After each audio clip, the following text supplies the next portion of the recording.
Hello and welcome to episode 1.3 of the Star Citizen Pledge Guide. I'm your host Ben, otherwise known as Ultramyth on the RSI forums.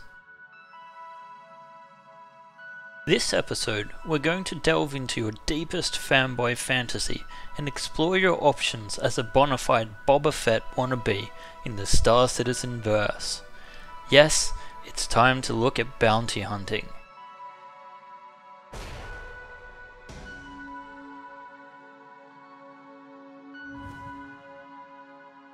The concept of bounty hunting is simple.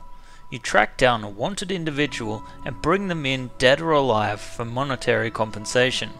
It can be a dangerous but lucrative living. In UEE space, bounty hunters must be registered with the Bounty Hunters Guild, and it is the UEE who usually posts bounties. The UEE puts a bounty on an individual when a person performs an illegal act in a secure system. From there on out, all registered bounty hunters can attempt to hunt down the criminal.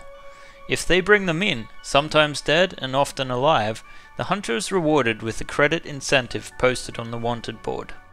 Of course, in lawless space there are also bounties. However, it would be more proper to call them hits, and that would make you technically more a paid assassin than a bounty hunter.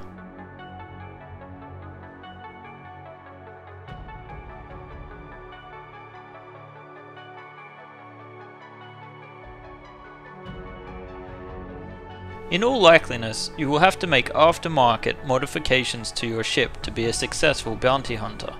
Stock weapons and chassis are generally too generic to be tailored to the bounty hunter's unique needs. As far as ships are concerned, 4 things are paramount for a bounty hunter to succeed at his or her vocation: scanners, weapons, speed, and prisoner transport. To identify bounties, potential targets have to be scanned. This requires a robust scanner package which can identify ships from long range and compare them against UEE wanted lists. Once a target is identified, you will need to disable them. Depending on whether or not you want to bring them dead or alive, your choice of armaments will be impacted. Weapons with long range or a disabling ability are most useful. If a ship turns and runs, speed is all important. That is why interceptors make excellent bounty hunting ships. Having powerful engines and high maneuverability is important to disable a ship before it can reach a jump point and escape. Finally, once a ship is disabled, if you are bringing in a live bounty, you will need a special area on your ship for prisoner transport. Right, with that all said, let's look at 5 stock ships which make excellent bounty hunting platforms. But first, how pledging works. Feel free to skip ahead if you already got this covered. I am mostly going to stick to ships that are currently available for sale on the RSI pledge site. Remember, CIG is offering these pledge ships to help fund Star Citizen's development. All of these ships will be available for in-game credits in the final game universe, and they are not required to start the game. Remember, you will be able to upgrade most ships to fulfill a role closer to your desired playstyle, but the ships we are going to discuss are already niche towards the theme of this episode. Currently, ships can be acquired through pledging either for a game package or as a standalone ship. Game packages include not only the ship itself, but ship insurance, a hangar, some starting UEC, and in the least, a digital download of the manual, Squadron 42, and of course Star Citizen itself. Standalone ships come only with the ship, a hangar, and ship insurance. You will need at least one game package to be able to play the game when it releases. Also keep in mind that the pledge prices mentioned can have changed since the time this guide was made and your visit to the pledge store. Unfortunately, the downside to bounty hunting is that there are no entry-level options.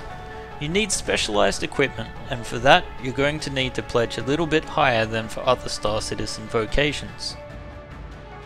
The good news is that the Aegis Dynamics Avenger has pretty much everything you would need starting out as a bounty hunter. Used for centuries by the UEE advocacy, the Avenger is essentially a space police cruiser. The game package will set you back $75 or $60 for the standalone ship. With this investment, you get a fast interceptor which will outrun most other ships in the verse. It is also designed for law enforcement and comes with non-lethal weapons and a holding cell, perfect for the aspiring bounty hunter.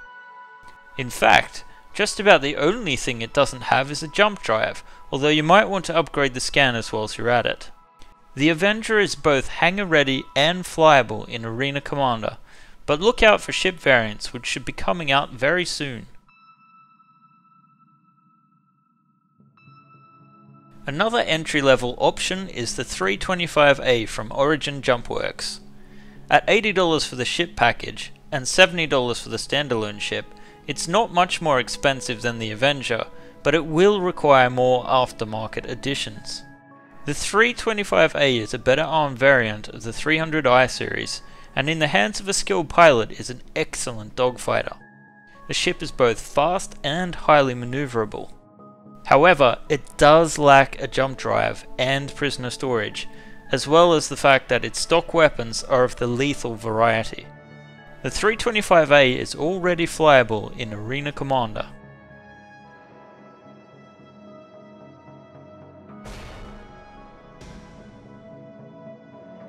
If you're willing to spend a little bit more cash, consider the Drake Cutlass Blue, as it's been designed with bounty hunting in mind.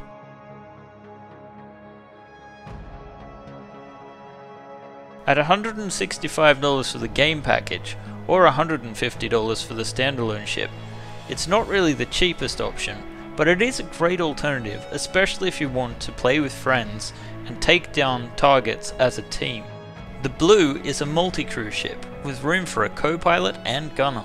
The ship is ready to go, as it not only has built-in prisoner transport, non-lethal weapons, and a tractor beam, but also a secure docking collar for boarding actions. However, the Blue is larger and slower than interceptors, and is best employed against larger targets. The Blue is currently only available in the hangar module. However, in the meantime, you can fly the Cutlass Black in Arena Commander. The last mid-range option we're going to look at is the F7C-M Super Hornet. This ship is not commonly available for pledging, except at special sales. When you do see it available again, expect to pay $180 for the game package, or $165 for the standalone ship. The Super Hornet might seem like a strange option for a bounty hunter, but it is actually in fact the closest thing to a military-grade fighter available on the open market, and it can both take and dish out a great deal of punishment. Despite being an unlikely bounty hunting ship, the Super Hornet has a second seat which can actually be locked for prisoner transport. However, the Hornet could benefit from an engine upgrade, and if you want to take in your prey alive, you will have to upgrade with non-lethal weapons. The Super Hornet is already available to fly in Arena Commander. Well, we're almost done, but before we go, we will look at one final entry if you have the cash to spare. Not all bounty hunting jobs require chasing a target through space. In fact, sometimes a bounty must be retrieved on the ground, often in hostile territories. That's why I've chosen the Aegis Dynamics Redeemer as the final entry in this episode. The Redeemer is a gunship, and it will set you back $265 for the game package, or $250 for the standalone ship. This is not a ship for a single bounty hunter, requiring a crew of up to 5 and with the ability to transport up to 6 additional troops. The Redeemer is ideal for making landings and extracting bounty targets on the ground, but also disabling ships and boarding them. This will, however, require some aftermarket modifications, such as adding prisoner transport, non-lethal weapons, and a jump drive. The Redeemer is currently available only in the hangar module, and it will be quite some time before it is available to fly in Arena Commander. However, it is believed that you'll be able to see it in action in the FPS module quite soon. Right, that's it for this episode. I hope you enjoyed the bounty hunting special. You can check out my other guides here, here and here. And if you like what you see, don't be afraid to subscribe to the channel. If you want to find out more about Star Citizen, head on over to the RSI website at robertspaceindustries.com. As always, I would like to thank Chris Roberts and the amazing team at Cloud Imperium Games, its partners and subsidiaries, for bringing us this no-compromiser space sim.